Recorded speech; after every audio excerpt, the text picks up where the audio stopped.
औज़ुबिल्लाहिमिनश्शैतानिर्रजीम बिस्मिल्लाहिर्रहमानिर्रहीम। शुरू अल्लाह के नाम से जो बड़ा मेहरबान हायत रहने वाला। पाक है वो ज़ात जिसके कब्ज़े में ये पूरी कायनात है और कायनात का एक एक ज़र्रा उसके हुक्म की ताबेदारी करता है। तो प्यारे बच्चों, आप लोग कैसे हैं? अल्लाह ताला आपको अपने हिफ्ज़ व अमान में रखे। आज का lecture physics class 9 unit number 7 है, प्रॉपर्टीज ऑफ मैटर, मादे की खसूसियात। आज हम इस लेक्चर के अंदर शॉर्ट क्वेश्चंस यानी मुख्तसर सवालात करेंगे और ये शॉर्ट क्वेश्चंस उर्दू और इंग्लिश दोनों मीडियम के अंदर किए जाएंगे।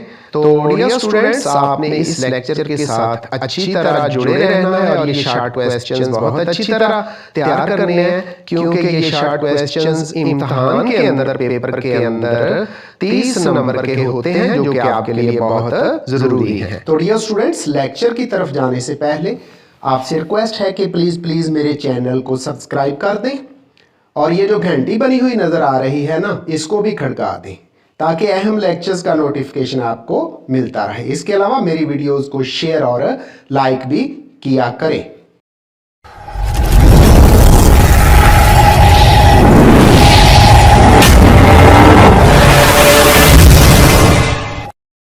How is kinetic molecular model of matter helpful in differentiating various states of matter? अब उर्दू में मादा की तीनों हालतों में तफरीक करने के लिए काइनेटिक मॉलिक्यूलर नज़रिया किस तरह मुआवन साबित होता है, जो आप सुन लें। मादा के काइनेटिक मॉलिक्यूलर मॉडल की चंद नुमायां खसूसियात यानी करेक्टरिस्टिक्स दर्ज झैल है। नंबर 1, मादा यानी मैटर ज़र्रात से, पार्टिकल से मिलकर बना है, जिन्हें मॉलिक्यूल्स कहते हैं। These particles are called molecules. Number 2, molecules मुसलसल हरकत में रहते हैं, mean molecules are always in continuous motion. Number 3 है, मॉलिक्यूल्स के दरमियान कशिश की फोर्सेस यानी अट्रैक्टिव फोर्सेस मौजूद होती हैं। तो दर्ज बाला नुकात की बुनियाद पर हम कह सकते हैं कि काइनेटिक मॉलिक्यूलर नज़रिया यानी मॉडल मादा की तीनों हालतों ठोस सॉलिड्स, माया लिक्विड और गैस तीनों की वजाहत करता है। बढ़ते हैं जी नेक्स्ट क्वेश्चन की तरफ। तो अगला शॉर्ट क्वेश्चन कुछ यूँ है इंग्लिश में, does there exist a fourth state of matter, what is that? क्या मादा की चौथी हालत पाई जाती है? अगर हाँ तो वो कौन सी है, जो आप सुन लें इसका।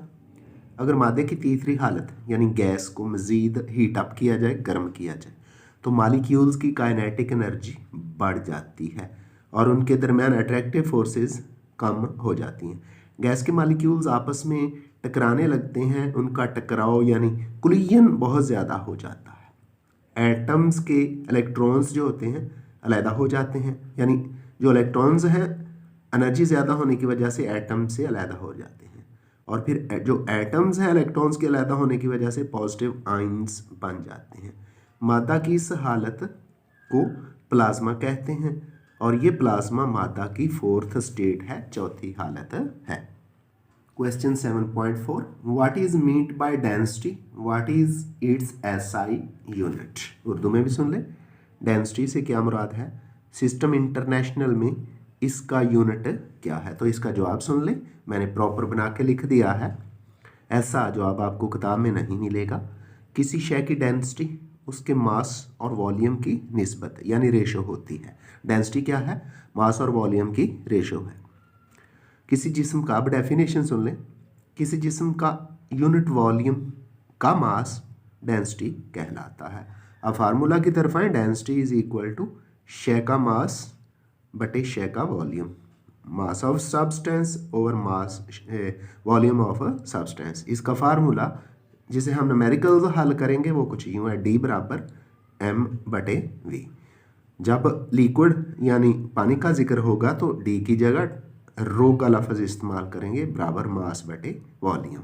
अब इसके यूनिट की बात करें तो सिस्टम इंटरनेशनल में मास का यूनिट किलोग्राम और वॉल्यूम का यूनिट जो डिराइव्ड है क्यूबिक मीटर होता है। तो ऊपर किलोग्राम लिखा जाएगा, नीचे क्यूबिक मीटर। क्यूबिक मीटर ऊपर जाएगा तो उसकी पावर का साइन माइनस हो जाएगा। इस तरह सिस्टम इंटरनेशनल में डेंसिटी का यूनिट किलोग्राम फी क्यूबिक मीटर यानी किलोग्राम पर क्यूबिक मीटर है।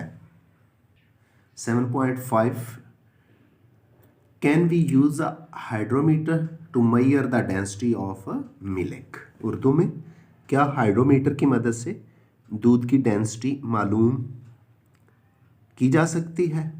तो कैसे मालूम करते हैं देख लें। जी हाँ, हाइड्रोमीटर की मदद से दूध की डेंसिटी मालूम कर सकते हैं। इसकी दर्जाबंदी दूध में मौजूद ज़रात यानी पार्टिकल्स की बुनियाद पर की गई होती है। इसके निचले सिरे पर भारी वज़न होता है जिसको दूध में इस हद तक डुबो दिया जाता है जिस हद तक दूध की डेंसिटी मालूम करना मतलूब होता है। तो इस तरह हाइड्रोमीटर को इस्तेमाल करते हुए दूध की डेंसिटी मालूम की जा सकती है। 7.6 है डिफाइन टर्म प्रेशर। तो सुन लें, प्रेशर की इस्तिलाह की तारीफ करें। आंसर सुन लें, किसी जिस्म के यूनिट एरिया पर अमूदन लगाई जाने वाली फोर्स प्रेशर कहलाती है। The force acting on unit area perpendicularly of a body is called pressure. Formula pressure बराबर है फोर्स बटे एरिया। प्रेशर को P से, फोर्स को F से और एरिया को A से लिखते हैं। अब इसका यूनिट भी सुन लें। प्रेशर एक स्केलर मिकदार है। सिस्टम इंटरनेशनल में प्रेशर का यूनिट न्यूटन पर मीटर स्क्वायर है। F फोर्स का यूनिट न्यूटन है और एरिया का मीटर स्क्वायर। मीटर स्क्वायर ऊपर जाएगा तो बन जाएगा न्यूटन पर मीटर स्क्वायर। इसका एक और यूनिट भी है जिसे पास्कल कहते हैं। तो लिहाजा 1 न्यूटन पर मीटर स्क्वायर बराबर है 1 पास्कल के। Short question 7.7 show that atmosphere exerts pressure. साबित करें कि एटमॉस्फेयर प्रेशर डालता है। तो इसका जवाब थोड़ा सा लंबा है, तजर्बा है, सुन लें। एक टीन का डिब्बा लें, वो घी वाला डिब्बा जो होता है, इसका ढक्कन उतारें और इसमें थोड़ा सा पानी डाल दें। इसे आग के ऊपर रखें और इंतज़ार करें यहाँ तक कि पानी उबल जाए और भाप डिब्बे में मौजूद यानी जो पानी के ऊपर हवा है को बाहर निकाल दें। इसे अब आग से उतार लें। डिब्बे को अब ढक्कन से बंद कर दें। इसे नलके के पानी के नीचे रखें। डिब्बा पिचक जाएगा। वजह यह है कि जब डिब्बे को नलके के पानी के नीचे ठंडा किया जाता है तो इसके अंदर मौजूद भाप पानी में तब्दील हो जाती है और डिब्बे में पानी के ऊपर खाली जगह पैदा हो जाती है, जिसकी वजह से डिब्बे के अंदर का प्रेशर बहुत कम हो जाता है। इसके बाहर एटमॉस्फेरिक प्रेशर ज़्यादा होता है, यानी डिब्बे के अंदर का प्रेशर बाहर के एटमॉस्फेरिक प्रेशर से कम हो जाता है, जिसके बायस डिब्बा पिचक जाता है क्योंकि बाहर से अंदर की तरफ लगने वाली फोर्स ज़्यादा होती है। इस तजर्बे से साबित होता है कि एटमॉस्फेयर तमाम इतराफ से प्रेशर डालता है। 7.8 It is easy to remove air from a balloon, but it is very difficult to remove air from a glass bottle. Why? गुब्बारे से हवा निकालना इंतहाई आसान है, लेकिन किसी शीशे की बोतल में से हवा खारिज करना इंतहाई मुश्किल होता है। क्यों? जवाब सुन लें। गुब्बारे से हवा निकालना इसलिए आसान है क्योंकि गुब्बारे के अंदर का प्रेशर एटमॉस्फेरिक प्रेशर से ज़्यादा होता है, यानी जो गुब्बारे के अंदर हवा का प्रेशर है उसके बाहर मौजूद एटमॉस्फेयर के प्रेशर से ज़्यादा होता है। तो हमेशा ज़्यादा प्रेशर से कम की तरफ आना आसान होता है, जबकि बोतल में से हवा इसलिए निकालना इंतहाई मुश्किल है क्योंकि बोतल के अंदर का प्रेशर कम होता है जबकि एटमॉस्फेरिक प्रेशर ज़्यादा होता है। तो कम प्रेशर से ज़्यादा प्रेशर की तरफ आना मुश्किल होता है, इसलिए बोतल में से हवा खारिज नहीं होती। क्वेश्चन 7.9 है what is a barometer. Barometer क्या है? जवाब सुन लें इसका। एटमॉस्फेरिक प्रेशर मापने वाले आलात को बैरोमीटर्स कहते हैं। मरकरी बैरोमीटर एक सादा मिसाल है बैरोमीटर की। तो बैरोमीटर क्या है? एटमॉस्फेरिक प्रेशर मापने वाला एक आला है। 7.10 स्टेटमेंट सुन लें। Why is water not suitable to be used in a barometer. अब उर्दू के अंदर पानी को बैरोमीटर में इस्तेमाल करना क्यों मौजू नहीं होता, जवाब दें। तो जवाब सुन लें। मरकरी पानी से 13.6 यानी 13.6 टाइम्स गुना भारी है। एटमॉस्फेरिक प्रेशर किसी जगह मरकरी के कॉलम की निस्बत पानी के 13.6 गुना बुलंद कॉलम को अमूदन सहारा दे सकता है। फिर सुन लें। मरकरी पानी से 13.6 गुना भारी है। एटमॉस्फेरिक प्रेशर किसी जगह मरकरी के कॉलम की निस्बत पानी के 13.6 गुना बुलंद कॉलम को अमूदन सहारा दे सकता है। अब थोड़ी सी कैलकुलेशन करके भी ये आपको बता देते हैं।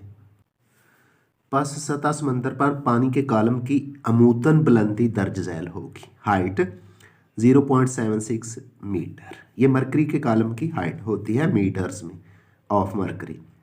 चूंकि 13.6 टाइम्स भारी है इसलिए 13.6 से मल्टीप्लाई किया तो ये आ जाता है 10.34 मीटर। हाइट कितनी आ जाती है 10.34 मीटर। लिहाजा पानी का बैरोमीटर बनाने के लिए तकरीबन 10 मीटर से भी ज़्यादा लंबी शीशे की ट्यूब दरकार होगी। तो इतनी लंबी शीशे की ट्यूब लेना मुमकिन नहीं है, तो जो कि बिल्कुल नामौजू है। इसलिए पानी को बैरोमीटर में इस्तेमाल करना मौजू नहीं समझा जाता, क्योंकि जो ट्यूब की लंबाई बनती है वो 10 मीटर से ज़्यादा बनती है और वो मौजू नहीं है। 7.11 क्वेश्चन कुछ यूँ है। What makes a sucker pressed on a smooth wall sticks to it. Urdu में सुन लें। कौन सी चीज़ सकर को हमवार सतह यानी दीवार की हमवार सतह के साथ चिपकाए रखती है। जवाब सुन लें।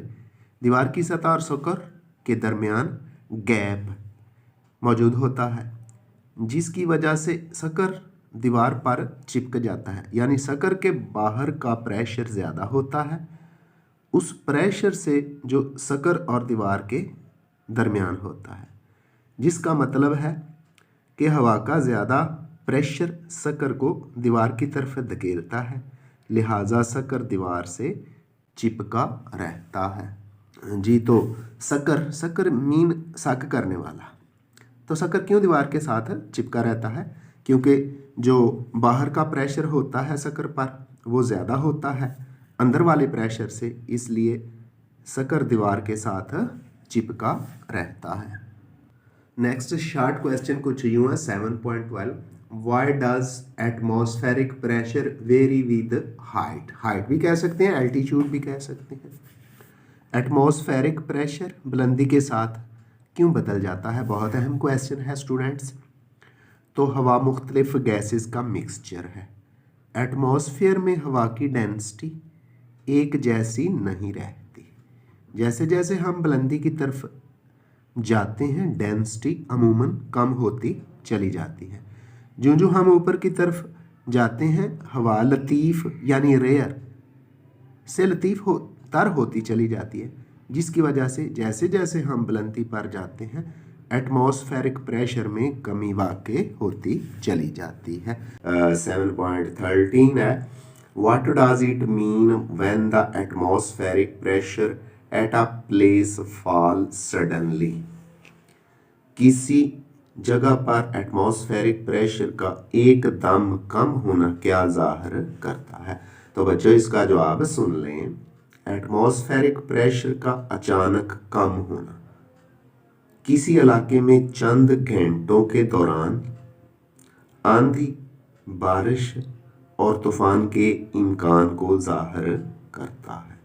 यानी जिस तरह प्रेशर में अचानक तब्दीली हुई है यानी कमी हुई है, तो यानी इस जगह पे तो कमी हो गई ना, थोड़ा हो गया। तो जहाँ प्रेशर बहुत ज़्यादा होगा फ़ज़ा का, वहाँ से हवा बड़ी तेज़ी के साथ स्पीड से इस इलाके की तरफ चलेगी जहाँ प्रेशर बहुत कम हुआ है। जब हवा की स्पीड ज़्यादा होगी तो उसके साथ गर्दो गुबार, बादल सब कुछ आने की फिर तवक्को की जा सकती है। तो फिर हम कह सकते हैं कि अगर प्रेशर में अचानक तब्दीली होती है तो इस तरह मौसम में भी अचानक तब्दीली मतवक्को होगी। तो मौसम की वो तब्दीली क्या आंधी की सूरत में भी हो सकती है, बारिश की सूरत में भी, और आंधी और बारिश दोनों यानी तूफान की सूरत भी बन सकती है। तो अब चलें जी 7.14 की तरफ। जी 7.14 जो शॉर्ट क्वेश्चन है वो कुछ यूं है, what changes are expected in weather if the barometer reading shows a sudden increase. ये भी उसी तरह का है कुछ क्वेश्चन, उसके उल्ट है। उर्दू में सुन लो बच्चों, अगर बैरोमीटर की रीडिंग में यकदम इजाफा हो जाए तो मौसम में कौन सी तब्दीलियां मतवक्को होती हैं। इसका जवाब भी मैंने नीचे लिख दिया है, सुन लें। बैरोमीटर की रीडिंग में यकदम इजाफे का मतलब है एटमॉस्फेरिक प्रेशर में तेजी से इजाफा, और इस इजाफे का मतलब ये है कि बाद में फिर इसमें तेजी से कमी भी होगी। और आने वाला जो मौसम है यानी ये प्रेशर में अचानक इजाफा ये जाहिर कर सकता है कि मौसम में तब्दीली भी अचानक होने वाली है, यानी मौसम खराब होने वाला है अगले चंद घंटों में। तो चलें आप फिर नंबर 7.15 की तरफ। वो क्वेश्चन कुछ यूं है, पास्कल के कानून की तारीफ कीजिए। उर्दू में लिखा हुआ है और इंग्लिश में भी सुन ले, स्टेट पास्कल्स लॉ।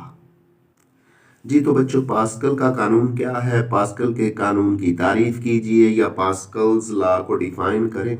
बहुत अहम शॉर्ट क्वेश्चन है, अक्सर इम्तहान में ये आ जाता है 2 नंबर के लिए। तो इसका जवाब सुन लें। पास्कल के कानून के मुताबिक जब किसी बर्तन में मौजूद माया के किसी पॉइंट पर प्रेशर लगाया जाता है तो ये प्रेशर बगैर किसी कमी के माया के दूसरे तमाम हिस्सों को मसावी तौर पर मुंतकिल हो जाता है। According to Pascal's law, when a pressure is exerted on a liquid in a vessel, this pressure is equally transmitted in all parts of the liquid। कि जब किसी बर्तन के अंदर जो माया मौजूद होता है उस पर प्रेशर लगाया जाता है तो ये प्रेशर बगैर किसी कमी बेशी के माया के तमाम हिस्सों में मसावी तौर पे मुंतकिल हो जाता है। 7.16 इंग्लिश सुन लें, क्या लिखता है, explain the working of hydraulic press. Hydraulic press क्या है, ये किस मकसद के लिए इस्तेमाल होता है। इसका जवाब सुन ले, मैंने ज़्यादा अच्छे अंदाज में जवाब लिख दिया है।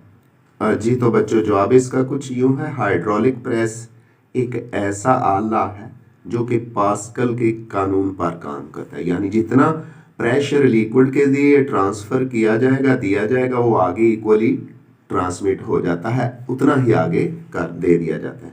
ये बड़े वॉल्यूम की नरम चीज़ों, हाँ इसका काम क्या है, ये बड़े वॉल्यूम की नरम चीज़ों को प्रेस करके उनका वॉल्यूम कम करने के लिए इस्तेमाल किया जाता है, इस्तेमाल होता है। तो ये तो आपको पता है।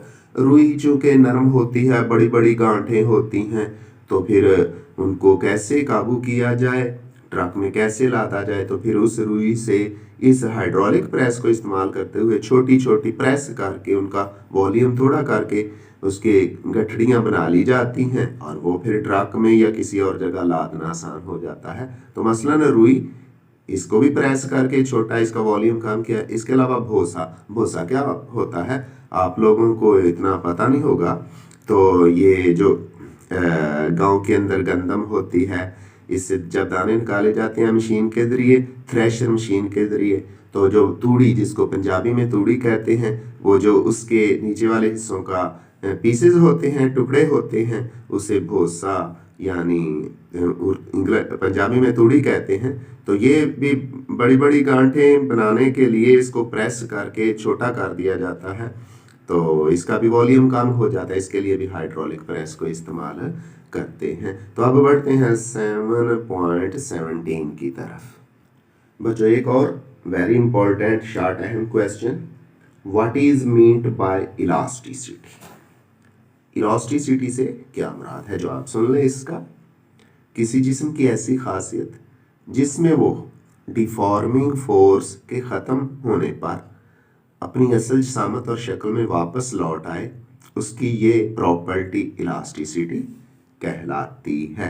यानी जब किसी जिस्म पर फोर्स लगाई जाती है तो उसकी शेप चेंज हो जाती है, जब फोर्स को हटाया जाए तो अपनी असल शेप में, असल जिसामत में, असल शक्ल में जब वापस लौट आता है तो बॉडी की ये प्रॉपर्टी क्या कहलाती है? इलास्टिसिटी कहलाती है। नंबर 7.18 ये भी बहुत अहम क्वेश्चन है, वेरी वेरी इंपॉर्टेंट है, सुन लें। स्टेट आर्चिमेड्स प्रिंसिपल, आर्चिमेड्स के असूल की तारीफ करें जी। अब इसका जवाब सुन लें जी, सुन लें जी जवाब फिर। जब किसी जिस्म को किसी माया के अंदर मुकम्मल तौर पर या किसी हद तक यानी उसका कुछ हिस्सा डुबोया जाता है तो माया उस पर उछाल की फोर्स लगाता है, यानी जिस्म नीचे को जाता है पानी में और पानी उसको ऊपर को उछालता है। जो माया के यानी ये उछाल की फोर्स जो नीचे से ऊपर की तरफ होती है, अपथर्स्ट फोर्स, ये क्या होती है? जो माया के वजन के मुसावी होती है। कौन सा माया का वजन?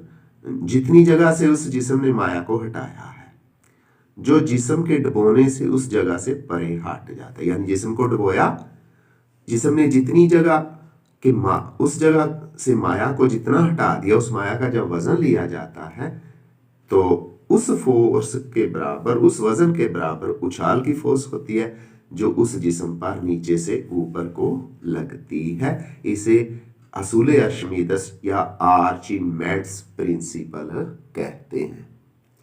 7.19 व्हाट इज अपथर्स्ट, उसी से जुड़ा हुआ सवाल है। Explain the principle of flotation, तैरने का असूल क्या है? उछाल की फोर्स से क्या मुराद है? या यूं, उछाल की फोर्स से क्या मुराद है? तैरने का असूल बयान कीजिए। तो ये भी सवाल बहुत अहम है, जवाब सुन लें। किसी माया में तैरने वाला जिस्म अपने वजन के मुसावी वजन का माया अपनी जगह से परे हटाता है, यही आर्चिमेड्स प्रिंसिपल भी है। ये तैरने का असूल कहलाता है। अब उछाल की फोर्स क्या है ये सुन लें। तो ये एक तरह से सादा लफ्जों में जो ऊपर हमने आर्चिमेड्स लॉ पढ़ा था ना, उसी को हेर फेर करके सवाल पूछा गया है। किसी माया में तैरने वाला जिस्म अपने वजन के मुसावी वजन का माया अपनी जगह से परे हटाता है, ये तैरने का असूल कहलाता है। और दूसरा हिस्सा के उछाल की फोर्स क्या है? जब किसी जिस्म को माया में डुबोया जाता है तो उस जिस्म का वजन नीचे की तरफ अमल करता है। ये एक्शन है रद्द अमल के तौर पर, यानी रिएक्शन के तौर पर। माया जो है, लिक्विड जो है, ऊपर की तरफ जो फोर्स लगाता है उस फोर्स को उछाल की फोर्स का नाम देते हैं। और यही वो फोर्स है जो जिस्म को पानी के ऊपर तैराती है। Short question number 7.20 explain how submarine floats on the water surface and dives down into water। Urdu में भी सुन ले इसका सवाल। अब दोस्त, पानी की सतह पर और पानी के अंदर किस तरह चलती है, यानी किस तरह गोता लगाती है, इसकी वजाहत करें। तो जो आपके अंदर बच्चों मैंने तफसील से इसको एक्सप्लेन कर दिया है। आबदोज होती क्या है?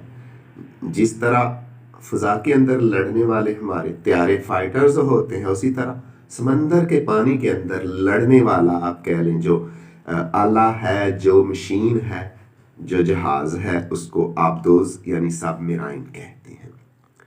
आबदोज पानी की सतह पर तैरने के अलावा जिस तरह फजा के अंदर तैयारे करतब दिखाते हैं, कभी ऊपर चलेगा कभी नीचे, तो उसी तरह ये जो आबदोज है, सबमरीन है, ये भी पानी के अंदर यही काम करती है। मछली की तरह उछलती कूदती है, नीचे भी जाती है, ऊपर भी आती है। तो आबदोज पानी की सतह पर तैरने के अलावा पानी के अंदर भी सफ़र कर सकती है। कैसे सफ़र करती है, कैसे ये पानी की सतह पर आती है, कैसे चलती है? बिल्कुल मछली के तैरने, ऊपर आने और नीचे आने का प्रिंसिपल ही है। जब ये अपने टैंक्स, यानी इस आबदोज के अंदर पानी के बड़े बड़े टैंक्स लगे होते हैं, में पानी भर लेती है तो क्या हो गया? वॉल्यूम तो इसका फिक्स होता है, इसका वजन ज्यादा हो गया तो ये पानी में गोता लगाकर नीचे चली जाती है। वजह क्या है? जब इसने पानी की सतह पर आना होता है अपने पानी वाले टैंकों को खाली करना शुरू कर देती है। जब टैंक्स मुकम्मल खाली हो जाएं तो ये पानी की सतह पर तैरने लगती है। ऐसा क्यों होता है, पानी की सतह पर क्यों आती है, नीचे क्यों चली जाती है, इसकी वजाहत आगे की जाती है। तो वजाहत सुन लें। वजह यह है कि जब उसके पानी वाले टैंकों में पानी भरना शुरू होता है तो इसका वजन बढ़ना शुरू हो जाता है, जबकि उछाल की फोर्स तब्दील नहीं होती। ज्यों ज्यों आबदोज के टैंक्स पानी से भरते जाते हैं ये गहराई में उतरती चली जाती है। वजन जो ज्यादा हो गया, वॉल्यूम वही है। इसी तरह ज्यों ज्यों पानी के टैंकों को खाली करती है तो वॉल्यूम वही होता है, जबकि वजन कम होना शुरू हो जाता है। वजन में मुसलसल कमी की वजह से ये पानी की सतह की तरफ चली आती है।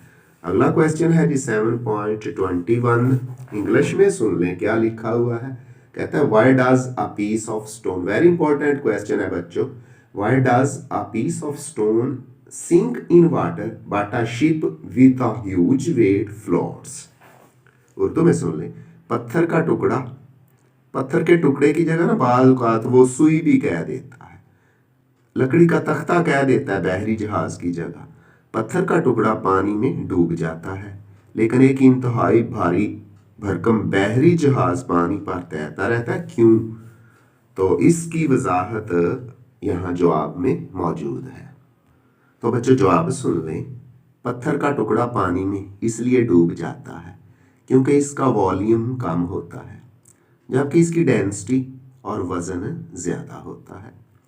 वॉल्यूम कम होने की वजह से उछाल की फोर्स, यानी जो नीचे से ऊपर की तरफ अप थ्रस्ट फोर्स लगती है ना, वो वॉल्यूम से बहुत ज्यादा जुड़ी है। जितना वॉल्यूम ज्यादा होगा, यानी पानी की सतह के साथ किसी जिस्म की टच सतह जितनी ज्यादा होगी तो उछाल की फोर्स भी उतनी ज्यादा होगी, जो कि ऊपर की तरफ पत्थर पर लगती है। यानी पत्थर का चूंकि वॉल्यूम कम होता है इसलिए उछाल की फोर्स भी कम ही लगेगी, और नीचे की तरफ पत्थर के वजन की फोर्स ज्यादा होती है, इसलिए पत्थर नीचे की तरफ जाता और डूब जाता है। यानी एक्शन ज्यादा है, पत्थर की फोर्स नीचे को ज्यादा है, वजन ज्यादा है, इसलिए वो पत्थर जो है नीचे की तरफ जाता है और डूब जाता है। हम वजाहत करते हैं कि बहरी जहाज कैसे पानी की सतह पर तैरता है, उसका वजन तो पत्थर से भी ज्यादा होता है।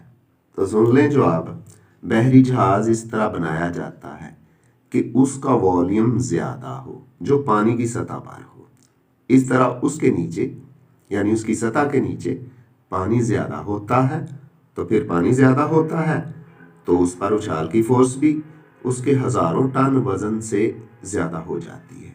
इसलिए बहरी जहाज बहुत ज्यादा वजनी होने के बावजूद पानी की सतह पर तैरता रहता है, जबकि पत्थर का टुकड़ा अपना वॉल्यूम थोड़ा रखने और वजन ज्यादा होने की वजह से पानी में डूब जाता है। तो स्टूडेंट्स बढ़ते हैं आज के लेक्चर के आखिरी शॉर्ट क्वेश्चन की तरफ, वो है 7.22। इस क्वेश्चन की इंग्लिश में स्टेटमेंट सुन लें। What is Hooke's law, what is meant by elastic limit. Hook का कानून क्या है, इलास्टिक लिमिट से क्या मुराद है। तो सुन लें जवाब तफसील के साथ। इलास्टिक लिमिट के अंदर, यानी इलास्टिक लिमिट के अंदर वो नहीं क्रॉस करनी, किसी भी जिस्म में पैदाशुदा स्ट्रेन, यानी उसकी जो लंबाई, उसके वॉल्यूम या उसके शेप में जो तब्दीली होती है, इसको स्ट्रेन कहते हैं, उस पर लगाए जाने वाली स्ट्रेस के डायरेक्टली प्रोपोर्शनल होता है। यानी जितनी ज्यादा स्ट्रेस होगी स्ट्रेन भी उतना ही ज्यादा होगा। तो लंबाई की बात करें तो उसकी लंबाई उतनी ज्यादा बढ़ जाएगी, वॉल्यूम की बात करें तो वॉल्यूम ज्यादा हो जाएगा, शेप की बात करें तो शेप भी पहले से बड़ी हो जाएगी। यानी स्ट्रेस डायरेक्टली प्रोपोर्शनल स्ट्रेन के है किसी जिस्म की। आगे लो जी, ये क्या था, हुक का कानून क्या था, क्या इलास्टिक लिमिट के अंदर किसी जिस्म में पैदाशुदा स्ट्रेन उस पर लगाए जाने वाली स्ट्रेस के डायरेक्टली प्रोपोर्शनल होता है, इसे हुक का कानून कहते हैं। अब दूसरा हिस्सा की इलास्टिक लिमिट क्या है ये भी सुन ले। किसी जिस्म की इलास्टिक लिमिट उसके फैलने या सिकुड़ने की वो हद होती है, यानी असल शेप की निस्बत उसकी शेप चेंज होने की वो हद होती है जिस पर वो डिफॉर्मिंग फोर्स, ये डिफॉर्मिंग फोर्स क्या है, ये स्ट्रेस ही होती है, हटाने पर अपनी असल हालत में वापस आ जाता है। अगर अपनी असल हालत में वापस आ जाए तो वो इलास्टिक लिमिट के अंदर है। और अगर स्ट्रेस इतना ज्यादा हो के, यानी जो फोर्स लगाई जा रही है वो बहुत ज्यादा हो जाए कि कोई जिस्म अपनी इलास्टिक लिमिट क्रॉस कर जाए, यानी जो उसकी पहले शेप थी उस हालत में वापस ना आए, तो जिस्म में मुस्तकिल बिगाड़ पैदा हो जाते हैं, यानी उसकी जो शक्ल में चेंज आई है ना वो मुस्तकिल हो जाती है। स्ट्रेस हटाने के बावजूद असल हालत में वो वापस नहीं आता। तो ये हद जिस पर वो फोर्स, जब डिफॉर्मिंग फोर्स उस पर से हटा दी जाए और वो असल हालत में वापस ना आए, तो इसका मतलब है वो उसने अपनी इलास्टिक लिमिट क्रॉस कर लिया है। तो डिफॉर्मिंग फोर्स हटाने पर अगर वो अपनी असल हालत में वापस आ जाता है तो उसकी ये लिमिट इलास्टिक लिमिट कहलाती है। डियर स्टूडेंट्स, आइंदा मुलाकात आपसे होगी नए लेक्चर के साथ। मुझे मोहम्मद अब्बास को दीजिए इजाज़त। अल्लाह हाफिज़।